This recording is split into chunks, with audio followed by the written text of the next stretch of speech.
My name is Ethan Carter, 29 years old, a graphic designer living in Portland, Oregon. I'm not the kind of guy who picks fights or holds grudges. I believe in giving people the benefit of the doubt.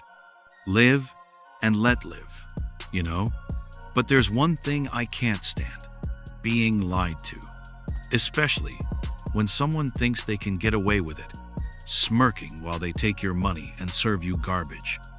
That's exactly what happened when I walked into Brewed Awakening, a trendy little cafe downtown. The owner, Marcus Reed, had built a reputation for serving the best coffee in Portland. Instagram was flooded with photos of his latte art. Influencers raved about his pastries, and the place was always packed. But behind the polished exterior was a scaminate that Marcus thought was foolproof. He was wrong, because one day I left a review that changed everything. This is the story of how a single post, backed by the truth, brought his entire business crashing down. It was a rainy Tuesday in November, the kind of day where Portland's gray skies make you crave a warm coffee shop. I'd just finished a long client meeting and needed a break before heading back to my apartment to edit designs. Brewed Awakening was only a block away, its neon sign glowing through the drizzle. I'd heard about it from coworkers. Overpriced, sure, but supposedly worth it for the vibe and the quality. The place was packed when I walked in. Exposed brick walls, Edison bulbs, indie music humming in the background. Baristas in aprons darted around, steaming milk and calling out orders. It felt like the kind of spot where you'd want to spend an afternoon, maybe even sketch a few ideas. I stepped up to the counter and scanned the menu. The prices made me blink. $7 for a latte, $5 for a croissant beau. I figured, hey, you pay for the experience. The barista, a young woman with a nose ring and a forced smile, took my order, a vanilla latte and a blueberry scone. I paid, tipped a couple bucks, and found a corner table near the window. The cafe smelled amazing, like fresh coffee beans and warm pastries. I opened my laptop, ready to relax and sip something exceptional. The latte arrived first, in a sleek white mug with a leaf design swirled into the foam. It looked perfect. I took a sip, expecting that rich, smooth flavor you get from high-end coffee. Instead, it tasted off. Thin, watery, with a faint chemical aftertaste, like someone had mixed instant coffee with cheap syrup. I frowned, took another sip, and set it down. Maybe it was a bad batch. The scone came next, golden and flaky on the outside. I broke it open, expecting a buttery, fruity center. Instead, it was dry, crumbly, and tasted like it had been sitting out for days. No hint of blueberry, just a vague sweetness that reminded me of store-bought muffins from a gas station. I glanced around the cafe. Everyone else seemed happy, snapping photos of their drinks, chatting over plates of pastries. Was I missing something? I flagged down the barista and politely asked if the latte was supposed to taste like this. She shrugged, barely looking at me. That's our signature blend. Maybe it's just not your thing. Her tone was dismissive, like I was the problem. I let it go, finished half the scone, and left the latte untouched. As I walked out, I noticed a man in a tailored blazer watching the counter from the back. He had slick back hair, a smug smile, and an air of someone who knew he was in charge. That was my first glimpse of Marcus Reed, the owner. I didn't know it then, but he was about to become the center of a storm he'd never see coming. The experience stuck with me. I'm not a food critic, but I know what good coffee tastes like. I'd been to enough artisanal cafes in Portland to recognize quality, or the lack of it. Brewed Awakening was charging premium prices for something that tasted worse than a $2 diner coffee. I couldn't shake the feeling that something was wrong. A few days later, I mentioned it to my coworker, Sarah, who was a regular at the cafe. "Oh, Brewed Awakening?" she said, rolling her eyes. "It's hit or miss. Sometimes the coffee's amazing, sometimes it's awful. I think they're cutting corners. Cutting corners. That phrase lingered in my mind. I started digging online, checking reviews on Yelp, Google, and Instagram. The cafe had a solid 4.5-star rating, with hundreds of glowing comments about the ambiance, the craft coffee, and Marcus's passion for quality. But as I scrolled deeper, I found a pattern. Buried under the 5-star reviews were 1- and 2-star complaints, all saying the same thing: watery coffee, stale pastries, inconsistent quality. One reviewer even claimed the orange juice tasted like it was diluted with tap water. Most of these negative reviews had replies from the cafe, polished, apologetic responses promising to look into it or offering a free drink. But the sheer number of complaints, tucked away like dirty laundry, raised red flags. I decided to give the place another shot. Maybe I'd caught them on a bad day. The following Saturday, I went back, this time ordering a cappuccino and a chocolate croissant. The cappuccino was slightly better, still weak, with that same chemical aftertaste, but the croissant was a disaster. It was so stale I could barely bite into it, and the chocolate inside was a thin smear of what tasted like budget hazelnut spread. I watched the baristas closely this time. They were rushing, barely measuring ingredients, and one of them poured milk from a generic jug labeled store brand into a pitcher for steaming. That didn't scream artisanal to me. As I left, I overheard a conversation at the counter. A customer was complaining about a latte, saying it tasted weird. The barista, the same one from my first visit, gave a rehearsed apology and offered a refund. Marcus appeared from the back, all smiles, and comped the drink himself. "We're so sorry," he said, loud enough for everyone to hear. "We're all about quality here." The customer left, mollified, but I caught Marcus muttering to the barista as I passed, "Just keep them happy. We don't need more of those reviews."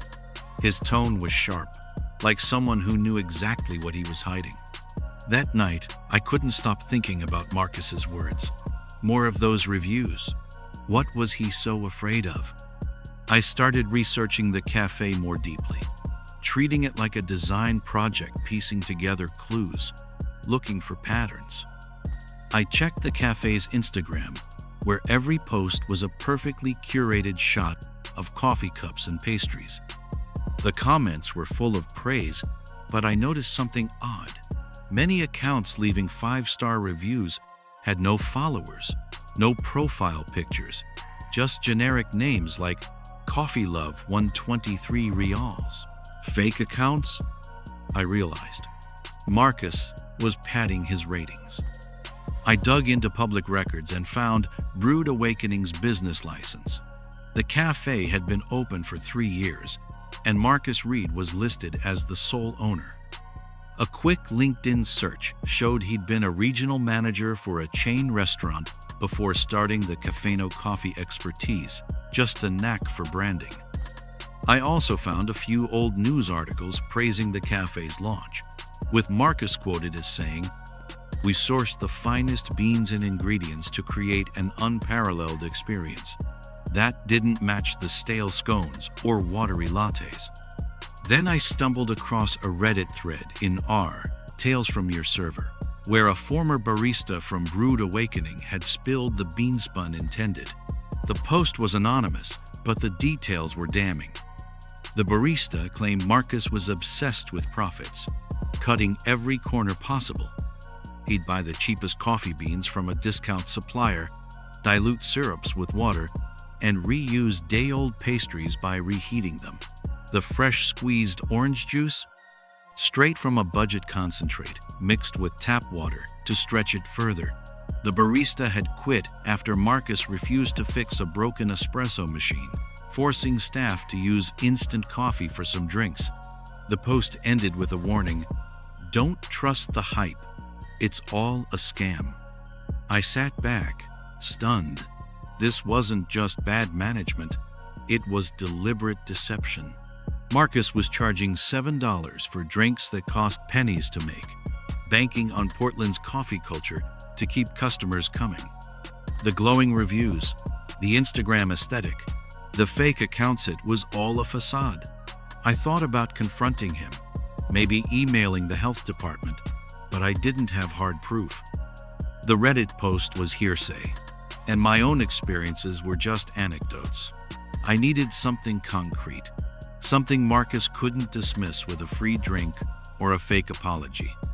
The next week, I became a regular at Brewed Awakening, not because I liked the coffee, but because I was on a mission. I started documenting everything.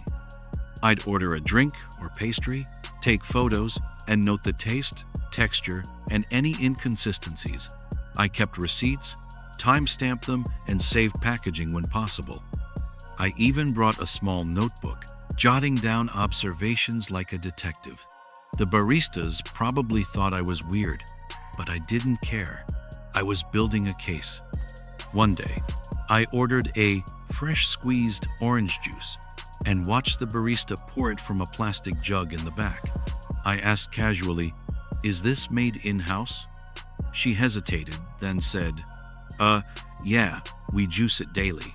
But I'd seen the jug's label, a generic brand from a wholesale supplier. I bought a bottle to take home, compared it to a store-bought version, and confirmed it was the same cheap concentrate, diluted with water. I saved the bottle and took photos of the label, adding it to my growing file. I also started talking to other customers, subtly asking about their experiences. Most shrugged off the inconsistencies, saying, "It's overpriced, but it's Portland." But a few shared my frustration. One woman, a teacher named Rachel, told me she'd stopped going after finding a moldy muffin in her order. Another guy, a college student named Tyler, said his latte tasted like dishwater half the time.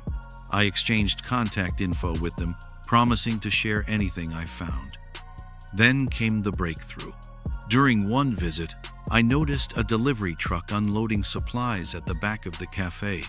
I lingered nearby, pretending to check my phone, and saw boxes labeled economy coffee beans and generic pastry mix. These weren't the finest ingredients Marcus bragged about. They were the kind of bulk products you'd find at a discount warehouse. I snapped photos of the boxes, making sure the labels were visible. Later, I cross-referenced the supplier online and found their catalog. Low-grade coffee beans at $5 per pound, pastry mix at $3 per bag. Marcus was selling these as artisanal for a 500% markup. I also recorded a conversation with a baristana, the dismissive one, but a newer guy who seemed nervous. I asked about the coffee beans, saying I was curious about the sourcing. He glanced around, then whispered, "They're not what Marcus says. We get the cheap stuff. He tells us to lie about it." I didn't press further, but I saved the audio clip on my phone. It wasn't admissible in court, but it was another piece of the puzzle. By early December, I had a dossier, photos of stale pastries, diluted juice, cheap supplies, audio of the barista's confession, screenshots of fake Yelp accounts, and a spreadsheet comparing Brewed Awakening's prices to the cost of their actual ingredients. I estimated Marcus was making a 400 to 600% profit margin on every sale, all while lying to customers about quality.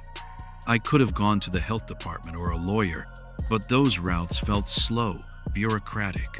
I wanted something immediate, something that would hit Marcus where it hurt, his reputation. I decided to write a review. Not a short, angry rant, but a detailed, evidence-based takedown. I spent hours crafting it, making sure every claim was backed by proof. I included photos of the stale scone, the generic juice jug, the delivery boxes. I quoted the Reddit post in my barista's audio, anonymized to protect him. I broke down the profit margins, showing how Marcus was scamming customers. The review was 800 words long, professional but scathing, and ended with a call to action.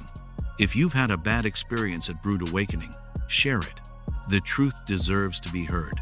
I posted it on Yelp first, late on a Friday night. Then I copied it to Google Reviews, TripAdvisor, and a local Portland foodie forum. I shared a shortened version on Twitter and Instagram, tagging local influencers and using hashtags like #PortlandCoffee and #BroodAwakening. I sent the review to Rachel and Tyler, asking them to share their own experiences. I didn't expect much, just hoped a few people would see it and think twice before going to the cafe. I woke up Saturday morning to chaos. My phone was buzzing with notifications. The Yelp review had 200 upvotes and 50 comments by 8 a.m. People were sharing their own stories. Moldy pastries, watery coffee, rude staff. Rachel posted a review about her muffin. Tyler detailed his dishwater latte. The Twitter post had been retweeted 300 times, and a local food blogger with 20,000 followers had shared it, calling Brood Awakening Portland's biggest coffee scam. By noon, the review was trending on Portland's Yelp page, and Brood Awakening was blowing up on Instagram mostly, with angry customers reposting my photos. Marcus responded on Yelp by Sunday, his tone dripping with fake sincerity. "We're devastated by these accusations," he wrote. "We pride ourselves on quality and are investigating these claims." He offered me a gift card, which I ignored. His response only fueled the fire. More customers came forward, including another former barista who confirmed the Reddit post's claims. A local news site picked up the story, running a headline: "Portland Cafe accused of diluting drinks, selling stale food." They quoted my review and interviewed Tyler, who showed them a photo of his latte gray and watery, like dirty dishwater. The backlash was relentless. By Monday, Brood Awakening's Yelp rating had dropped from 4.5 to 2.8 stars. Google Reviews wasn't much better, 3.1 real stars, with hundreds of new one-star posts. Influencers who'd once praised the cafe deleted their posts or issued apologies, saying they'd been misled. Foot traffic plummeted. I walked by the cafe on Tuesday, and it was nearly empty, a stark contrast to the packed crowds I'd seen before. The baristas looked miserable, and Marcus was nowhere in sight. Then came the final blow. A health inspector visited the cafe, likely tipped off by the viral review. They found multiple violations: expired ingredients, improper storage, and traces of mold in the pastry display. The news broke on Thursday, and Brood Awakening was temporarily shut down for sanitation issues. Social media exploded again, with memes comparing Marcus to a cartoon villain. One post read, "Brood Awakening, where the coffee's weak, but the scam's strong." I learned later that Marcus tried to save the business. He posted a video on Instagram, tearfully claiming he'd been sabotaged by competitors and promising to make things right. But the damage was done. Customers didn't trust him. Suppliers pulled their contracts, and his landlord raised the rent, citing the cafe's negative publicity. By January, Brood Awakening was permanently closed. The neon sign was gone, the windows papered over, a for lease sign hung in the door, a silent testament to Marcus's fall. I heard through the grapevine that Marcus moved to Seattle, trying to start over. Some said he was working as a consultant. Others claimed he was managing a dive bar. Either way, his dream of being Portland's coffee king was over. The fake reviews, the diluted drinks, the stale pastries they'd caught up with him, not because of a lawsuit or a raid, but because of one honest review that refused to stay buried. Looking back, I didn't set out to destroy Marcus's business. I just wanted the truth to come out. I'd been a customer, like so many others, who trusted the hype and paid for it literally. But once I saw the scam for what it was, I couldn't stay silent. My review wasn't about revenge, it was about accountability. Marcus thought he could fool everyone, banking on apathy and fake 5-star ratings to keep the money flowing. He didn't count on someone like me, someone who'd notice, document, and speak up. The experience changed me.